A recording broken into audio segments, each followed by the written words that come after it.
All right, ladies and gentlemen, we are going to get started. I will start us off here, and then we'll get right into the content. Again, thank you very much for attending the Ardalyst webinar series. My name is John Schofield, and I direct marketing and communication efforts at Ardalyst. My screen name might say Charisse, but I guarantee you I am not nearly as talented or able as she is. Thank you for joining us on this, our CMMC 2.0 Masterclass. Where do we go from here? First, a little bit about Ardalyst. Ardalyst's primary goal is to help clients protect and expand their competitive edge to succeed in a highly competitive digital world. By challenging common wisdom, sharing best practices, and looking at problems differently, we help educate public and private institutions on how best to mature workforces, processes, and technologies to thrive and succeed in a rapidly changing environment. Ardalyst, in short, replaces uncertainty with understanding. And the announcement of the CMMC 2.0 has certainly led to some uncertainty. On Thursday, November 4th, the Department of Defense announced significant changes to its Cybersecurity Maturity Model Certification Program. Everyone knows it as CMMC. There are implications big or small for the defense industrial base, and we are going to discuss what this news means for you.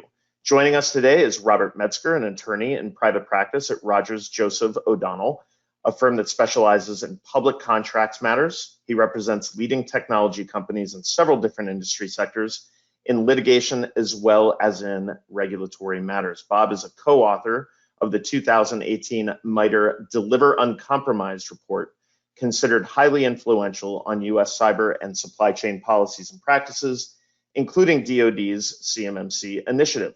Joining him is Michael Speca, the president of our company. Michael has more than 20 years of experience in startups, including several government contracting companies, and started Ardalyst with our CTO and fellow webinar panelists today, Josh O'Sullivan. They started Ardalyst in 2018. Both Michael and Josh are graduates of the MBA program at the University of Maryland Robert H. Smith School for Business. Josh O'Sullivan served in the United States Navy initially as an information warfare officer before transitioning to the private sector as a cyber combat systems engineer with MITRE before founding Ardalyst with Michael. Josh is an established subject matter expert in cybersecurity and operations. Michael has a range of experience in starting and managing companies to success in the federal contracting world, and the collection of all three of these voices today promises to be informative and enlightening. Please feel free to submit your questions during the webinar at any time, and they will be addressed during the Q&A session at the end. Also, please note that if we do not get to your question during today's session, an Ardalyst representative will be there, as they always are, to reach out and answer you directly should you need it. This webinar is being recorded and will be shared with you after today's session. If you have any questions after today's webinar, please email marketing@ardalyst.com. Michael, I'm going to turn it over to you. Thank you for doing this. Lead us off. Thanks for the introduction, John, and thanks, Bob, for joining us today. I'm going to make an assumption that most of the folks on the session today were either present at the CMMC AB webinar last night or have taken a look at the DoD announcement online. But just to cover off on a couple of points in terms of the entire structure of the change, and then we can get into some analysis of what's changed and why. So if you're not aware, there's a couple major changes to the program. The first is the consolidation of levels. So DoD made the statement that the 5 levels were maybe a little too complex. CMMC 1.0 had a level 2 and a level 4 that were meant to be intermediate levels. Those levels have been removed now. So we're from a 5-level model to a 3-level model. And they also mapped those models much more closely to existing NIST documents. So your level 1 foundational level is pretty much unchanged from CMMC 1.0 and covers the controls that are present in the FAR. Level 2, now there's a commitment to map that 1-to-1 to NIST 800-171. That level 2, formerly level 3 in CMMC 1.0, had previously contained additional controls that DoD is now saying will not be part of the model.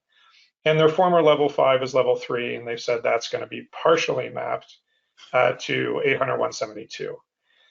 The other major change is in the assessment and enforcement model that goes with CMMC. Prior, to the change in CMMC 1.0, all levels were going to require an assessment performed by a credentialed assessment organization. Those credentialed organizations were going to be managed by the CMMC AB.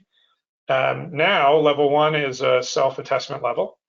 Level 2 is being split between prioritized contracts that will require third-party assessment and non-prioritized contracts that will allow a self-attestment with, and we'll talk about this a little bit more, a senior official affirmation. And level 3 will be assessed by the government. Third major change is in the space of POAMs and waivers. So DoD has said that they're going to add some flexibility to the program. By allowing POAMs in certain instances, those POAMs will need to be time-bound and enforceable.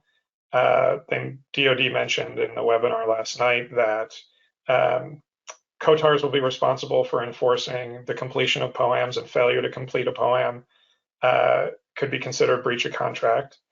They're also going to add an unspecified minimum score and number of controls that are not permitted to be on the POAM. And in certain cases, they're going to add waivers, improvements for waivers. So final announcement, a major announcement, was just in the change in the timeline, 9 to 24 months to get through rulemaking, as opposed to a 5-year phase-in period under CMMC 1. So with that summary, I think a lot of organizations out there are asking the question of, well, what do I do now? How important is it pursuing CMMC? And what rules really apply to me? So Bob, if you wouldn't mind, could you take us through kind of the existing regulatory framework, how 7012, 7019, 7020 might be impacting decision-making today, and then what your recommendation would be for an organization who's looking at this 9 to 24-month window, trying to decide what to do and when? So, first, I mean, it's essential to recognize that the DoD continues to hold its contractors responsible to protect the confidentiality of controlled unclassified information. Let's just set aside for a minute what was announced yesterday in CMMC 2.0. There are 3 contract clauses that are in place, all of which impose obligations, and some of which present some compliance risks. 7012 has been with us for quite a while, and it requires that companies deliver adequate security in a dynamic environment, relying upon SB 800 and 171. Well, the 171 part of it has certainly been reinforced because CMMC 2.0, removes what were called the plus 20 policies and practices that separated 171 from maturity level 3. Another part of 171 that's getting more emphasis today is incident reporting. You can't go very far in reading or listening to government officials without hearing the increasing importance and attention paid to incident response. And that is an important part of the 7012 regulation, and I see no reason to expect it will change. If anything, I would expect DoD will want more reporting and faster. The 7019 and 7020 are not CMMC as such, but they're really important to all of us. Now, 7019 says essentially that you have to perform the self-assessment according to the DoD assessment methodology, and 7020 says you have to report it. And you do that through the supplier performance risks system. What do you have to report? Well, first you have to describe the boundaries of the information system that you're looking at. Second, you have to have a system security plan, because it is on the basis of that plan that you perform a self-assessment. The self-assessment is in accordance with a particular methodology that DoD has put out, the DoD assessment methodology. And you have to report that score. Now, in theory, it could be as high as 110, meaning a perfect score. For many companies, it's a lot less, and for some companies, it's in a negative number. But it's not just that you have to report that score. You also have to, provide information on when you expect to close any gaps. Now, at this point, there's no, affirmation of a senior executive behind what you submit to SIPRs. But, speaking as a lawyer, anytime that you are required by a regulation and a contract clause to submit information to the government, there is some degree of compliance or liability risk if you knowingly misrepresent what you have submitted. And I've been spending a fair amount of time recently wearing my, hat that's more lawyerish than security-ish, if there is such a thing, looking at this new DOJ civil cyber fraud initiative. And that really does provide a context that we should be considering as we look at 2.0. Because if 2.0 seems to be postponing some things and relaxing some other things, at the very same time, the Department of Justice has made it very clear that it is intent on using the Civil False Claims Act as a way to motivate, encourage, or require companies to do a better job in cybersecurity. Now, that initiative is at its infancy, and if we got granular, I could show you 1,000 things that don't quite make sense in what they want to do. But the net of it that matters for everybody is that DOJ wants to use the Civil False Claims Act. They have been successful using that act in other areas of regulation, healthcare, for example. They are actively encouraging whistleblowers, and one of the reasons that they are is that whistleblowers may actually understand the cyber issues that DOJ doesn't. And whistleblowers, of course, being insiders, are in a position to have information, have documents, have evidence, and know it. And so, many companies face, some difficult decisions as to what to do, when, how much to do, and which to do. And there can be, mere disagreements, and they can sometimes become, arguments or, severe or dysfunctions where an executive makes a decision that others don't agree with. Well, now DOJ is saying, we want to hear about that stuff. And so as we look at CMMC 2.0, it's really important to recognize that if you act in knowing disregard of your obligations, if you knowingly misrepresent to DOD what you comply with and what you intend to do, if you are acting in a fashion that would be fraudulent, especially if it is egregious and would affect DOD's willingness to do business with you, you could find that you're going to hear not from the FBI, but what could happen is that the whistleblower within your own company, a new form of insider threat, could make that report to that hotline that's been created just for this. And that could suddenly, put you under the spotlight from a lawyer for the whistleblower called a relator counsel. You could also, be under the spotlight from DOJ itself or inspector generals who they're going to rely upon. And I can, wearing my full lawyer hat, I've defended quite a number of False Claims Act cases over the many years of practice that I can admit to. And I can tell you that they are never, ever, not possibly going to be a pleasant experience for any company that is subject to them. Even if the allegation is completely wrong, if you find yourself on the receiving end of a whistleblower claim, you're going to end up having to hire people like me and our associates. You're going to spend money on experts. You're going to have disruption in expense. And you could easily spend a great deal of money just defending against a meritless claim.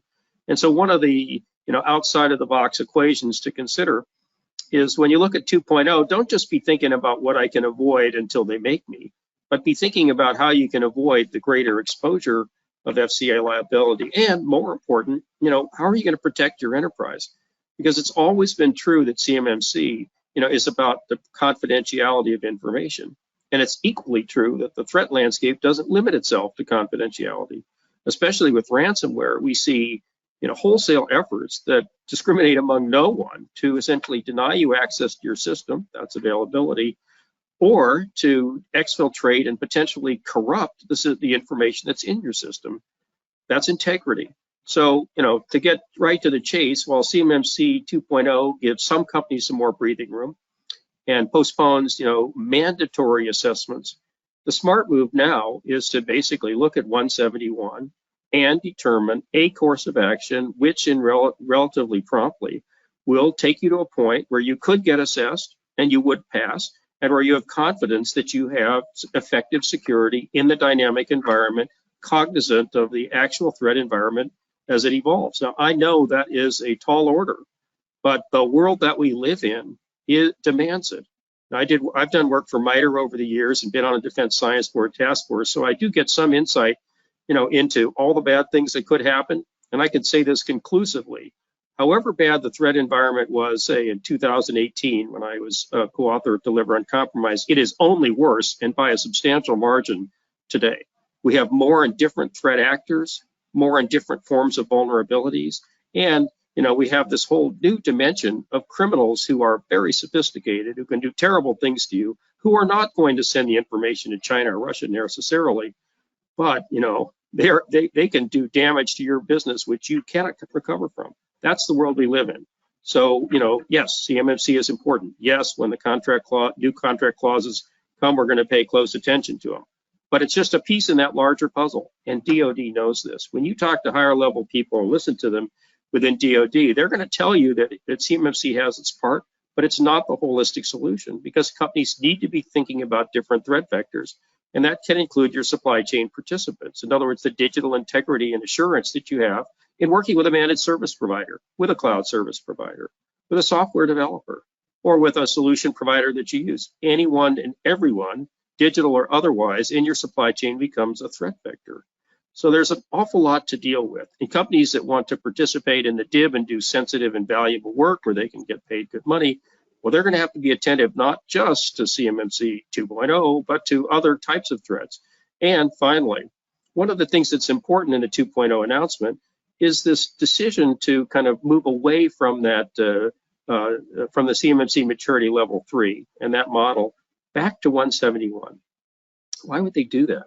Well, one of the key reasons is that they want to reconcile the security regime that DoD imposes upon its contractors with what other federal agencies and departments can or will do for their contractors. If DoD went down the path of having a custom or unique set of cyber requirements, such as CMMC maturity level 3, well, suddenly you would have DoD contractors subject to one set of things and assessed for one set of things, even though the same companies might be selling to other federal departments and agencies where different rules would apply that would be more aligned with 171. So I see the decision to focus on 171 not as a retreat, but as a way for DoD to put itself, in line with what it expects other departments and agencies to do, which will rely upon NIST. I'll say as an aside, and then I promise to pass over the microphone. I thought there was some great stuff in the maturity levels. And I give great credit to Johns Hopkins and to Carnegie Mellon for the incredible contribution. And one of the reasons I do that is that as much as we all know 171, we've known it for a long time.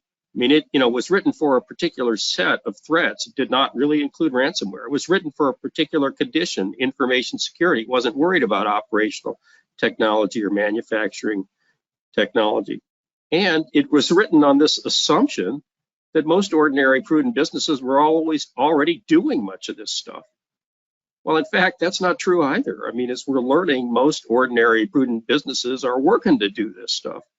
And so, it's not going to be stuck in the mud forever.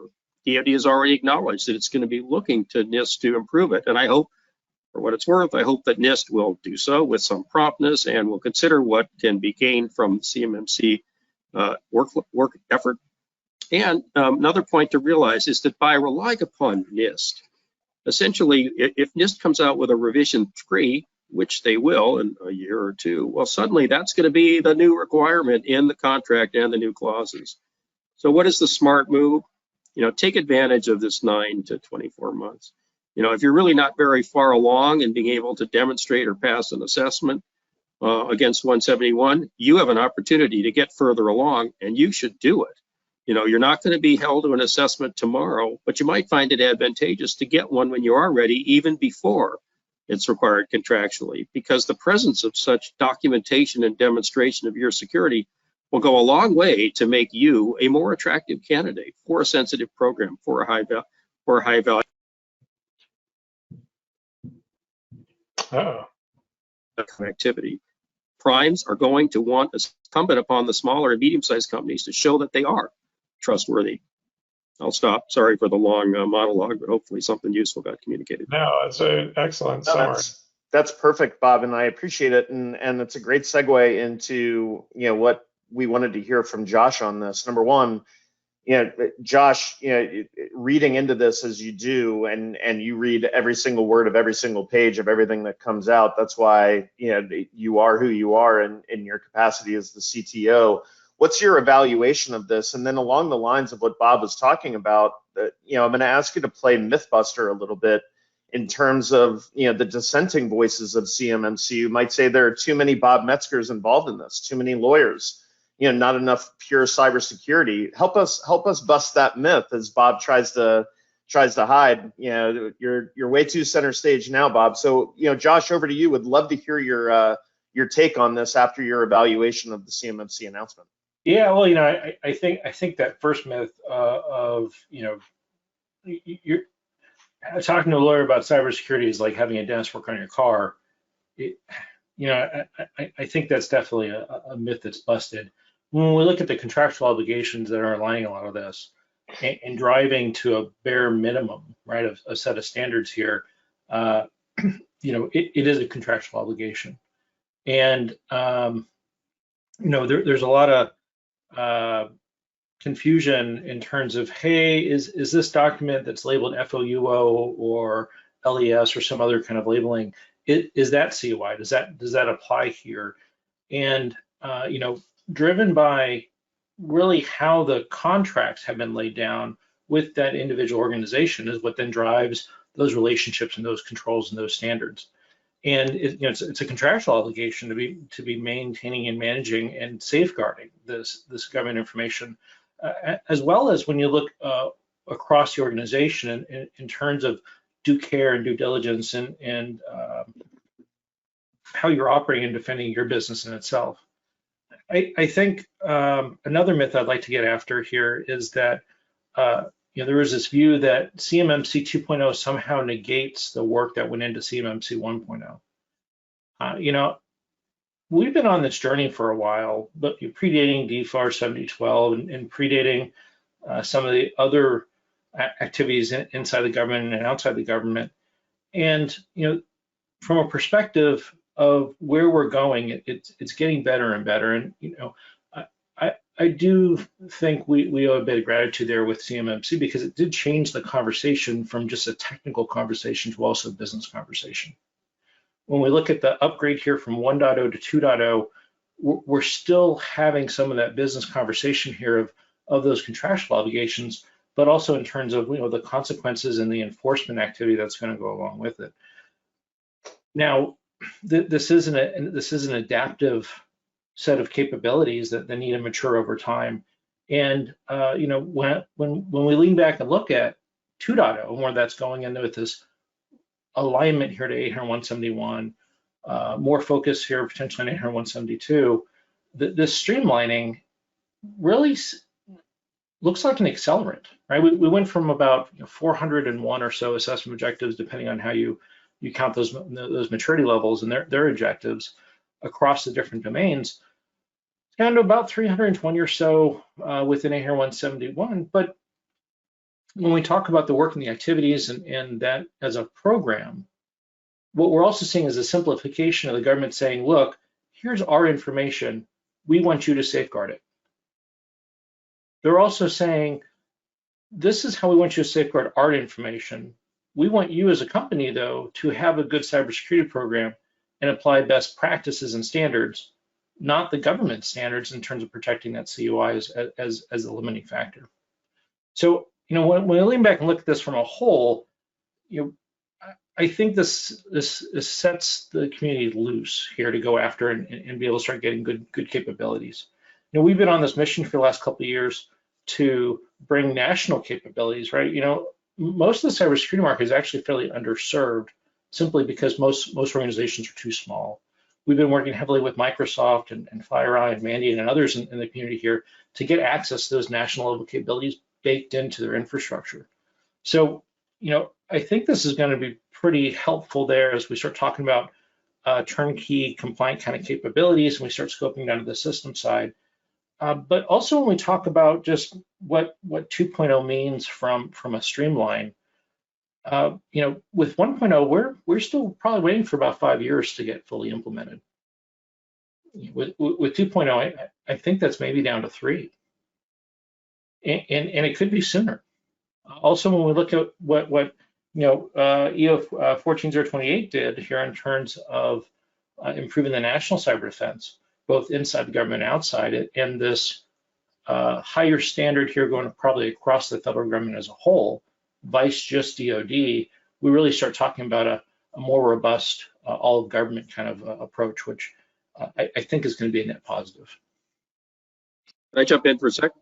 Please. So, I get the point about lawyers. I mentioned before our call that, I served on the Defense Science Board Cyber Supply Chain Study. I was the only lawyer. Lawyers are not generally on those things. And I did a number of technical briefings to military government audiences on the study. And I found that being a lawyer was a barrier that I had to overcome, and I did. But when we talk, Josh just made the point. I mean, there is no overarching federal statute that says you must have cybersecurity. Not there. And although there are arguments that you could be negligent and liable for negligence if you fail to have due care in cybersecurity, those cases actually don't get very far because nobody exactly knows what that due care is.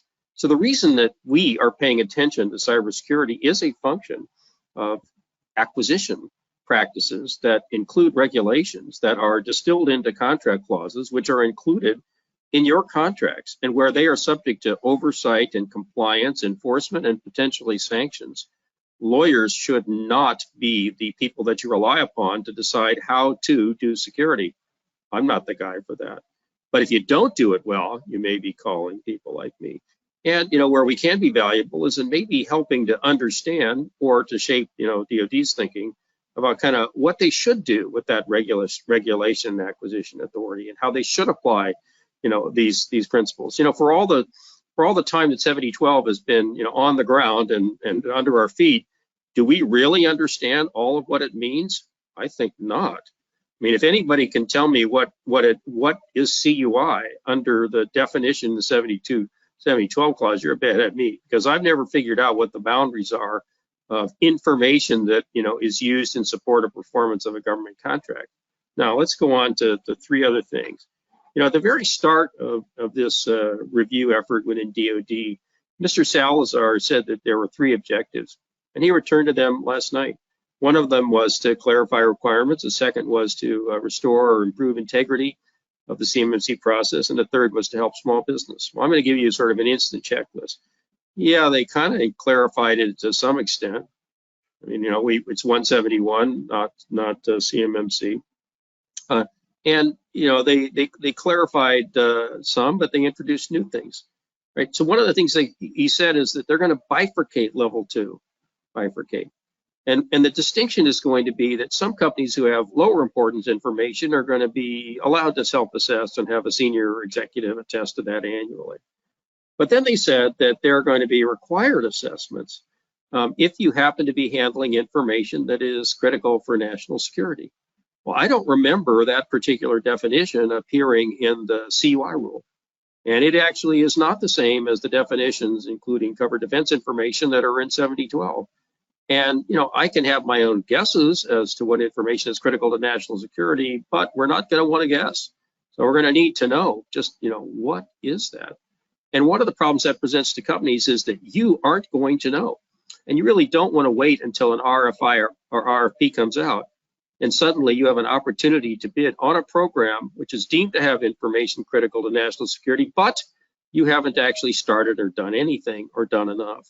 And so if you actually plan to play, in the defense universe where you could be working on programs that might be important to national security, military preparedness, or the competence of the warfighters, well, then you really kind of have to assume that that assessment part of level 2 is going to apply to you.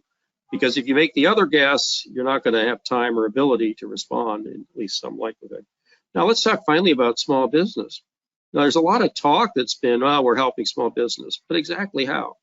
The biggest way that small business is helped here is because the several 100,000 companies that are level 1 with federal contract information are not going to be obsessed. Thank you. I mean, it was always a ridiculous idea, no offense to the instigators and, law providers. It was never really feasible to have armies of assessors that could go out to small and medium-sized or commercial companies who had federal contract information. It wasn't worth the investment ever. So at least we're getting some rationalization there. That's good. But, beyond that, what did DoD really tell us that helps small businesses?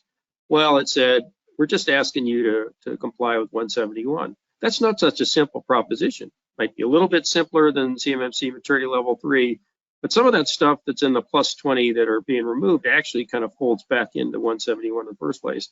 So I think there is a long distance for the department to go to actually help small businesses, and giving them, websites and toolkits, that's nice. But I think it's really up to industry to come up with ways to harness commercially available technology so that, solutions can be provided to small and medium-sized businesses, which in fact are affordable and practicable and secure. And I think a lot of effort's been made in that area. we need DoD to help effectuate it and enable it. But I mean, the truth is, DoD is not going to solve the small business problem. It can help facilitate it. It's going to be industry that solves the small business problem. Yeah, I'd love to build on that for a second, if that's okay, John. Because you know, I'm not a cybersecurity expert. I came to this business by way of digital transformation work. I've learned a lot about cybersecurity in the past 3 years. But as a business owner myself, and having started a few of these companies and grown a few of these companies, you know, the question is always, where are you going to put your dollars? And so the specification or the specificity, I should say, that the legal community can help bring tells me from a compliance perspective, you know, what's the minimum I've got to do. But in order to make good decisions, I think there's a couple of things that CMMC has helped bring to light, and that even this move to CMMC 2 has helped emphasize. But the one that's probably, I think, most important and maybe not highlighted all that much was the comment that Deputy Salazar made yesterday, where he said something along the lines of, our hope is that no company is waiting for DoD contractual requirements to figure out how to meet their cybersecurity challenges. And the reality is that cybersecurity expenditures are going to be part of your business model. If you are expecting to do a cost-benefit analysis and say, well, I'm just going to get out of DoD contracting, if you're going to other federal contracting, DoD's already announced that the changes that they're making are to allow them to be able to line up better with the requirements that are probably going to be whole of government requirements in the coming years. I know we do work for commercial organizations that are now asking us to do more and more to demonstrate our ability to safeguard their information. So I don't think this is a DoD issue, and I think it's good that DoD is saying that it's not their issue. If your primary revenue stream comes from DoD contracts, then what you've really got right now is 9 to 24 months. And if your approach to those 9 to 24 months is, well, I'm going to hire someone and we're going to do a project and then we're going to be secure, and that's going to take me a couple of months to get done. If you're getting that kind of advice, it's not accurate advice. The requirements of a good cybersecurity program are not one and done requirements. They are things that you have to do on a regular basis. So you're going to need help. You're going to need help doing those things, either from internal staff or from a firm like us. And I think more importantly, you've got 9 to 24 months to analyze your business model and say, this is my cost model right now. When I add the cost of the cybersecurity controls that I need to put into place, what can I do with that, right? Am I increasing prices? Am I spreading those costs around more customers? So do I need to create growth? Am I creating productivity with the tools that I put in place? And so I can decrease other costs to allow to afford this. And those are not things that you're going to figure out immediately, right? Or with a couple of weeks of thought. Those are things that you're going to discover over time. So my big takeaway is DoD came out and said, we're not going to be the guides to how to defend yourself, right? And how to have a good program for yourself. I think CMMC 1.0 had some of those elements in it, and DoD has stepped away from those a bit. The timeline is relatively short when you consider the task at hand. And good news, there's a little bit of an on-ramp that CMMC 2.0 creates. Maybe you start by being foundational. Maybe you then work to get the requirements that can't be on a POAM into your organization. And then from there, you can go look at the entirety of 800-171 as a way to step into this. But I think if you wait until the end to get started, you're going to find yourself behind your competitors. So there's an opportunity here to really look at your business model and figure out how you're going to get something like this done, not just for DoD customers, but for any customer. Yeah, you know, and John, if you don't mind me following up there a little bit. You know, I was thinking the other day here, John Wheeler over at Gartner has been talking an awful lot about how to deal with this increased regulatory environment. And, you know, there's a natural reaction to want to go and build a cybersecurity program around compliance first. right? A risk management program around compliance first. You know, and CMMC 1.0 is really kind of driving towards that, of building your whole program around CMMC, where 2.0 is really kind of freeing you from that. And you know, I think if anything you want to take away from this conversation today is going forward, where we go from here is, you know, we don't want to put the horse in front of the cart or behind the cart, right? So, you know, that cart being compliance. And you know, he talked about these two different kinds of model. One is where you're focused on business performance first, resiliency of the organization second, assurance of what you're doing third, and then compliance third, a practical solution, right? Now, alternatively, if you're putting compliance first, right? Compliance, then resilience, then assurance, and then performance of the organization, well, that's a crap model, right? And so, you know, going forward with what we're looking at with CMMC 2.0, you can either choose kind of this path that's a practical path, as Gartner puts it, or really this other path that they're describing as a crap path. And you know, underneath of that then is you know, what is the motions in terms of how you want to build out your program? Are you looking for partners that are going to be able to help you accelerate your organization and thrive in this challenged operating environment? Or are you looking for building a solution that's really just around complying with those that minimum set of controls and treating it as a cost center alone? Well, I would add to that, if I might. You know, I like the concept of, you know, putting compliance into the mix, but not making it drive the solution, because the quality of the solution isn't going to be very good if it's just wrapped around, you know, some set of 110 requirements that's attached to a regulation. You know, in truth, companies need to be, you know, agile, and they need to be adaptive, and they have to understand that security needs today are going to be different than those in 6 or 9 or 12 or 24 months. You want to end up with a solution that can, in fact, be informed and adjust as the security environment changes. And you want to be in a position where you can mature your model. I know we're moving away from maturity models, but in truth, there's a fundamental validity to the point that you can improve your maturity over time, you know, through a progression. And that's important, because a highly mature enterprise is able to, you know, adapt and recover from threats that may be known or unknown. And that's, you know, where you want to be. Maybe you can't afford it now, but you can certainly make that the plan and work towards that. So Michael, walk me through this. If you're, you know, you've got this 9 to 24 months, and to borrow your adage of stop stalling and get started, you know, say you're, you know, the average company out there, and you really have no idea what you need, why you need it. You see this in the news. You know, we're talking in industry vernacular now, but you know, a lot of companies out there and a lot of leadership in companies don't necessarily speak that language. How do you take this message to, you know, the DIB and companies out there who need it the most? How do they get started? What does the process look like? And how is that something that a company like Ardalyst can help with? Well, I think there's a lot of practitioner advice out there for executives that, you know, unfortunately, I think you have to be a bit of a practitioner to understand. So the first kind of breakdown that I like to think about is just, what are we really up against as an organization? And the thing that you're really up against as an organization is a fight. Sometimes people think about security as a state. I am secure, I am insecure, but the question is always, I am secure against what? Right? And your physical security and your other risk management models in your organization are no different.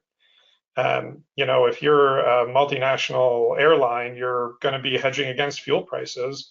If you're a 40-person organization right now, you're going to be hedging against a different set of risks. So the first question is to understand what it is that you're trying to be able to compete with. Compliance is obviously a driver for that. I need to be able to compete with a set of standards that's probably going to increase over time, which will preclude me from bidding on certain kinds of contracts. If you want to flip that risk on your head and turn it into an opportunity, and DoD hinted to this a little bit last night when they said they're going to be looking for incentives, then you say, the buyers of my services are going to care about how good a job I can do with cybersecurity. So how can I demonstrate, and this is where the C3POs and the CMMC do add some unique value over government assessment. How can I demonstrate to my customers that I've got this under control? And what does that look like? What do my customers care about? The second thing that I think you need to look at is, the typical, build buy decision.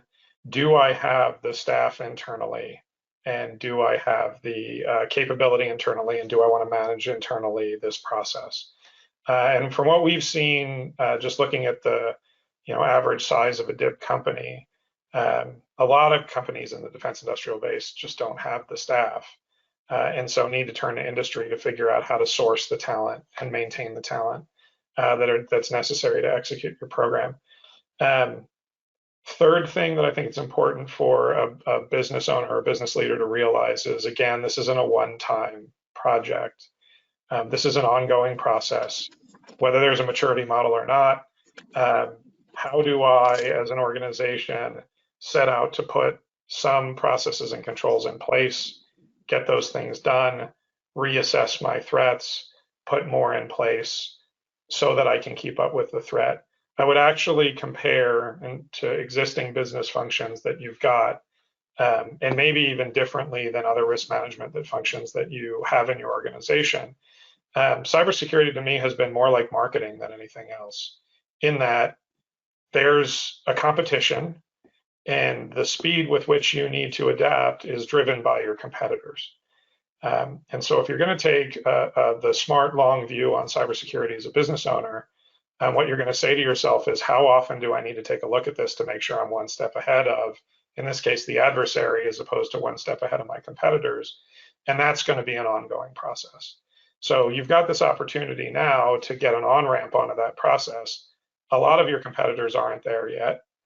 If you are small enough that you expect to not be a target of the larger threats out there, I think there's debate about whether or not that's true, but if that's the perspective you're going to take, then you need to use this time to get ahead. And what I mean by that is, if you think the real compliance enforcement is going to go against your prime, now's your chance to be able to demonstrate to your prime that you're better than the other subs in terms of helping them with that problem. If you really think that the hackers are going after organizations like SolarWinds and the DoD themselves, now you've got an opportunity to see how you can put those types of capabilities that would be able to alert you to those kinds of attacks, meet your reporting requirements under those kinds of attacks in place. And then the last thing I'll mention, John, is industry really has a lot of work to do here, both in terms of their ability to communicate solutions, especially to small and mid-sized companies that haven't had the kinds of budgets that banks or the federal government has had to put solutions in place. So they need to be able to drive solutions to price points that smaller organizations can get. And we need to be able to get out of this highly technical war-fighting language.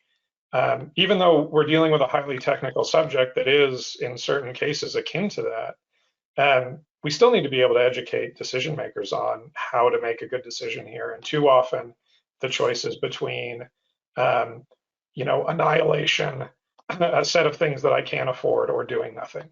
And the reality is that there is a space in there where you can prepare yourself against certain kinds of risks.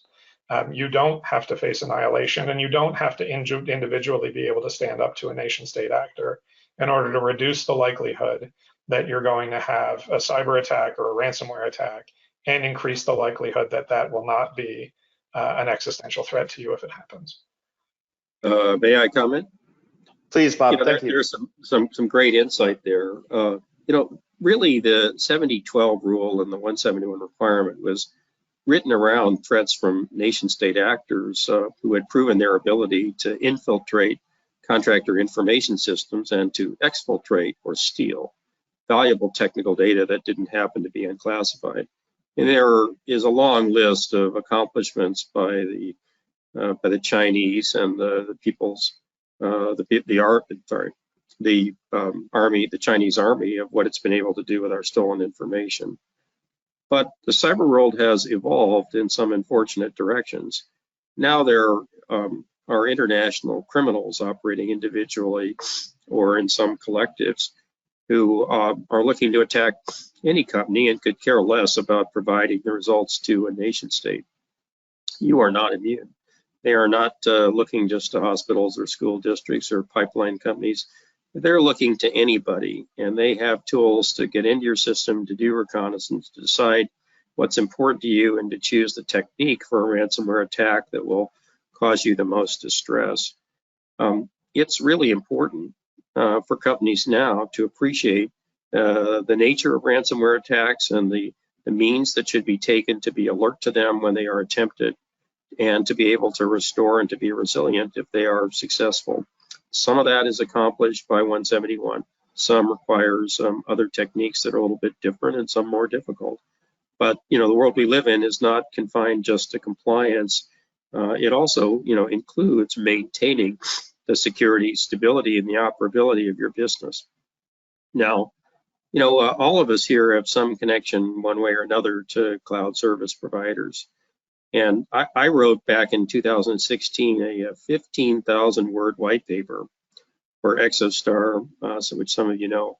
And essentially I said in 2016, gee, it's likely that you can do a better job moving away from premises investment to relying upon cloud service providers who have the scale, who can concentrate knowledge, expertise, tools, and technology, who will be investing more to improve their security and will certainly have a better threat intelligence. And I said way back when, 7012 was kind of written with a do-it-yourself mentality. And so is 171. Here are the requirements that you should meet on your system. Well, I think it's really essential that, as I said in 2016, I say it even more so now. Let's appreciate that there's a lot you can do internally, and some things that you must do internally that are non-delegable. But it really is smart to be looking for ways in which you can draw upon that concentrated expertise at scale. It can be Microsoft, it could be AWS. I know companies like Salesforce are in the game. I'm not picking favorites here.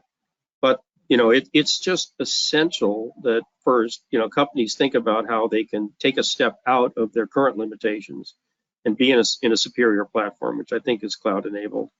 And I think it's essential for companies to pressure DoD to act upon its constant promise to provide reciprocity and clarity for cloud utilization. I heard it again. We're working on reciprocity. Please. And I heard it again. Well, FedRAMP, we're gonna improve that. Please. I get it, but too slow, scale too low, and ultimately insufficient.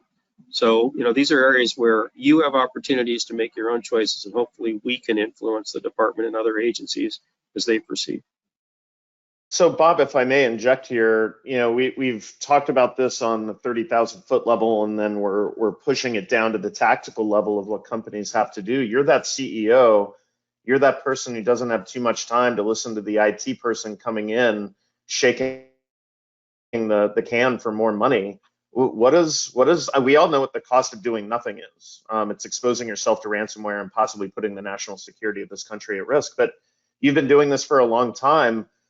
In general, how often do you get the question of, how much is CMMC 2 going to cost me? Is it going to cost more than CMMC 1? How much does just getting to a basic level of compliance, how much is that going to cost? Does that come up a lot? And in general, what do you think those costs are to your average company?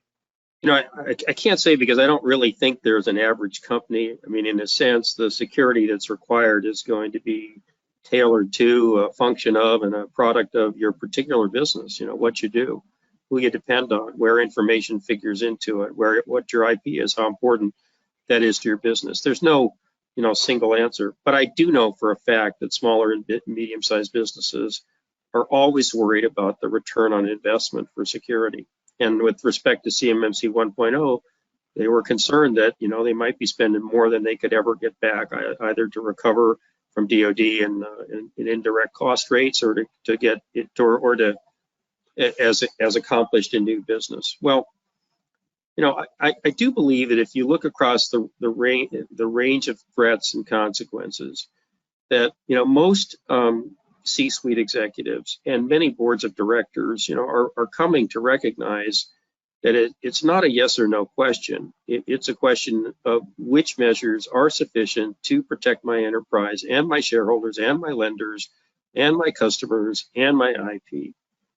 DoD is a part of that. Regulations are a part of it. But the real reason that executives should be facing the challenge and making prudent decisions is because of all of those other elements that need to be protected in a world in which cyber dangers are, persistent and varied.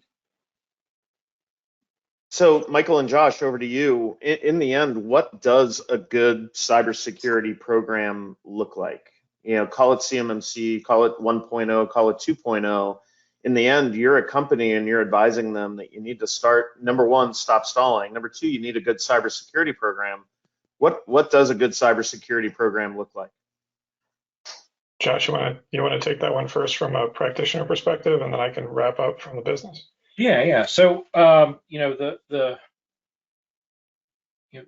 two key words there is aligned and evolving, right? And so, and aligned is almost a double stuff in terms of understanding what the organization is that program is protecting, and then also the operating environment it's working through.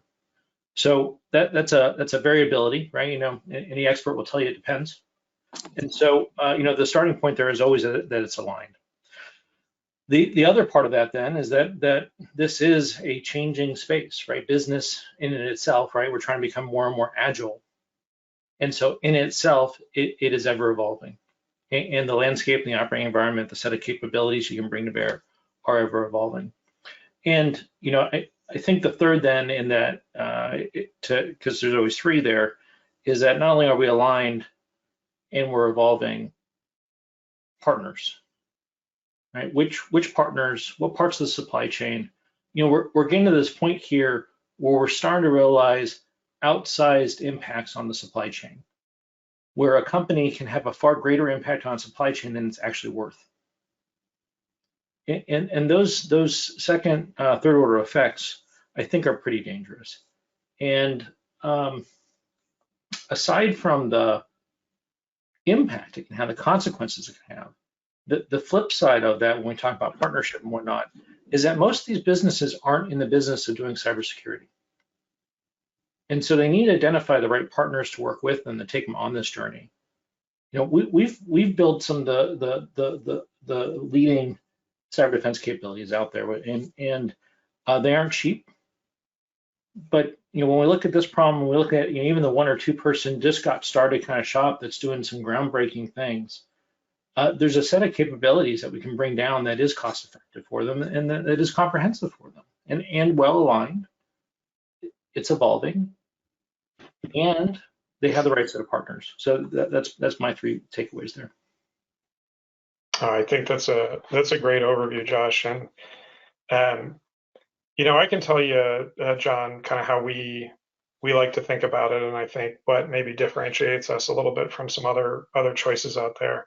But again, I'm pretty fond of saying this. If you don't do this with us, please do it, because it's really important to get it done one way or the other.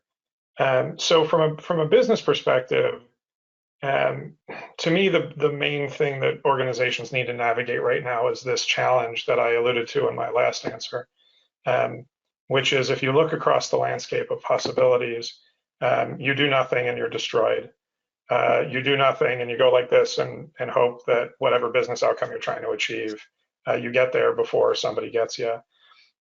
Or you feel like you have to invest in something that's an outsized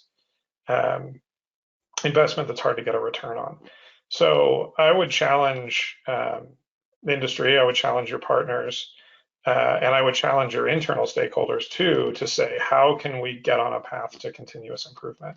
To Josh's point about alignment and maturity or evolution, again, there is a space in between those three potential outcomes that exist that's not necessarily easy for especially a small or mid-sized business owner to identify. But there are ways you can get after it, including taking the time to understand your particular business model, where the threats exist inside your business model, and then how to deploy your resources to the places where those threats are the most, the riskiest. And you do have an opportunity then to, to wade into this. So pick a control set. I mean, for the defense industrial base, the CMMC has been for a while now, and will continue to be even under its new iteration, a roadmap for getting started in a way that doesn't require you to sit down and solve this problem on your own. So there's a level 1. If you're not doing those things, do them. And if you can, add email protection and MFA on top of it, because they're not on the list, but you should be doing them anyway. The White House and CISA are talking about this list of 4 or 5 things that every organization should be doing. Start doing those things. They're not all expensive things. And then from there, you can sit down at the breadth of controls. DoD is going to publish this list of things they won't allow you to put on the POAM. Maybe that's your next list to tackle. But again, DoD said, don't make us the only standard. So, talk to companies like us. Microsoft publishes a list of requirements, or not requirements, but recommendations. Gartner publishes a list. Mandiant publishes a list. There are sources out there for you to figure out what to add next, and add next, and add next. And as long as you understand that that work isn't going to be done, just like your marketing is a competitive thing that you have to spend money on every year, realize that you're going to have to spend money on this every year. And then figure out how to work that cost into your business model and how to turn that investment into an advantage, whether that's being able to compete for work that you couldn't compete with before, or whether that's advertising your ability to handle increasing levels of sensitive information on behalf of your customers, whether that's the ability to much more quickly respond to inquiries from existing clients or future clients about your cybersecurity practices. Those are all things that you can do. I'll add one more, sorry. Whether it's obtaining productivity improvements out of the investments that you make as you move into the cloud or deploy new systems. Those are all ways that you can help offset these costs, either with new sales or reduce costs in other areas. It's a business problem. It's not a technical problem. And if you put your hands around it like a business problem, you'll be fine. You'll get to the right place. So Bob, I'm going to give you the last word here before we get to a couple of questions in the chat. We're almost at time, but I definitely wanted to hear from you before we signed off. Well, CMMC 2.0 is a rationalization, but not a change in the idea. I mean, behind CMMC 1.0 was an idea that we promoted in the Deliver Uncompromised report, namely that the security of the defense industrial base was important, that companies hadn't been doing a good job, and that reliance upon self-attestation for valuable information wasn't working. Well, we still have that. So now we have a closer match between the ambitions of the program and what it can accomplish. And we have a tighter focus upon information that actually has consequence to DoD and our warfighting capability. This all makes good sense. It's true that we all have a lot of questions. And it's true that we're going to learn a lot as this new process unfolds. But I don't think there's any reason to question that any company that looks to sell, not just to DoD, but to other federal departments and agencies, ought to be tending to its cybersecurity and looking for ways not just to do the minimum or barely enough, but to improve and sustain their enterprise security.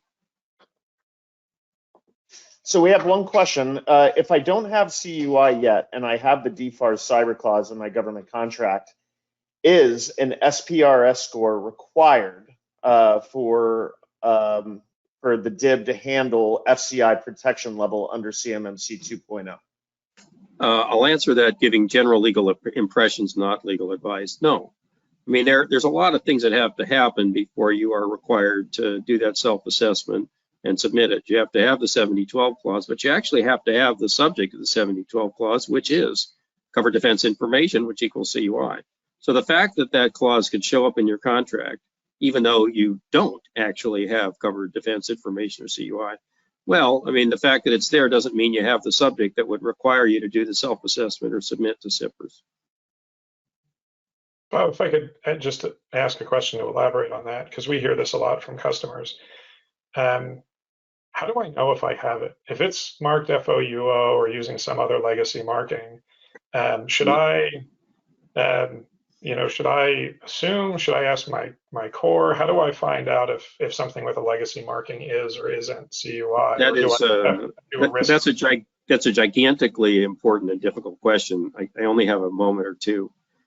Look, a chronic problem with the whole apparatus dating back before CMMC is that you were told to protect things which really are government information or government categories of information, where the government ought to have told you what those are and what it wants you to protect, but often it didn't.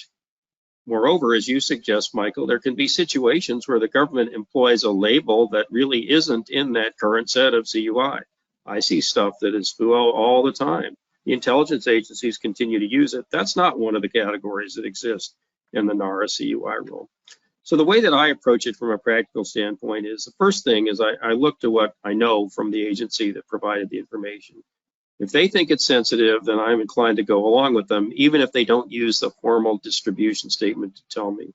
And the next thing I looked at, honestly, is, you know, what would be the consequence to my ultimate customer and to the department, to warfighting capabilities, to readiness? What would be the consequence if this information were stolen and ended up in the hands of the Chinese? I mean, if it's completely immaterial, well, then, you know, maybe I'm going to treat it as something other than CUI. But if it's information, you know, such as a bill of material, ordering parts, price list for parts on a sensitive system, identifying particular suppliers who may be in short supply, well, even if it's not marked as CUI or CDI, I might be thinking, I don't want that information to get in the hands of our adversaries. And so the better call in such situation is to treat it as CUI and protect it. Then you're fulfilling the purposes of the program. So at the end of the day, paying attention to the mission always matters. Yes. Thank you. Well, gentlemen, we're at time. Really appreciate it. Bob, I know that you have to go, but thank you for your context and your expertise here. Josh and Michael, thank you for your points of view as well. For any more information on CMMC 2.0 or your path to compliance or cybersecurity hygiene, please visit us at www.ardalyst.com. We will post the video and recording of this webinar on our LinkedIn page. And please, have a great day. For Michael Speca, Josh O'Sullivan, Robert Metzger, I am John Schofield. That's the end of the webinar. We'll see you later.